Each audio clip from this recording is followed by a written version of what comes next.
Hello. Welcome, guys, to the broadcast. For those of you who are coming through for the first time, you're more than welcome. For those of you who keep coming, keep doing what you're doing. I love it.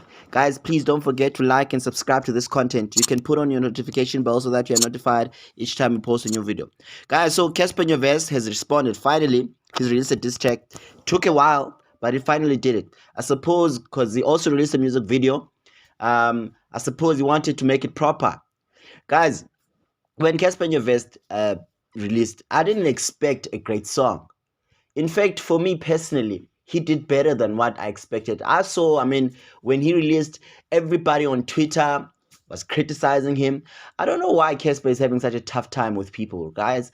People are so cruel to Caspar. And also remember, these guys are trying to milk this beef for what it is, for whatever it's worth.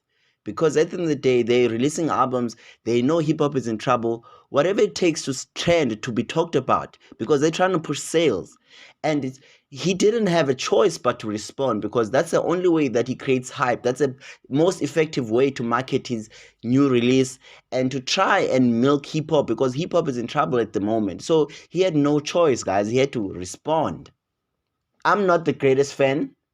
I respect the man for his work, but I'm not the greatest fan of his approach to things, of his flossing and all of that. But hey, man, to each his own. But one thing I just want to talk about is the fact that, guys, I would not want to make enemies with people like AKA and No Tabaloy. And those people, the best way is not to engage them from the word go. Because if you do, bruh, you're just going to have this thing following you all around forever. And that's the thing I'm saying about with Saul Penduka. Saul Penduka should not have responded to Nota. Because when you respond to Nota, you stoop to his level. Now he responded, he's saying all these things. And okay, cool. Saul Penduka is having a problem with Nota. And then he talks about Berita. How does Berita feel each time Saul Penduka is fighting with Nota and mentions her name? Has Saul thought about that? Anyways, coming back to the diss track, the Caspar Nyovest diss track. The Caspar Nyovest diss track, for me, guys, it is better than what I anticipated from him. And for people who are criticizing him, I wonder, what were you guys expecting? What were you expecting? Were you expecting Caspar to all of a sudden transform into something that he's not? For me, that's a diss track coming from where he is. That's not an underground diss track. That's somebody who's established, who's got money, who drives expensive cars kind of diss track. It's not going to be hardcore underground battle, So I don't know what people are expecting. And then AKA comes out and says whack.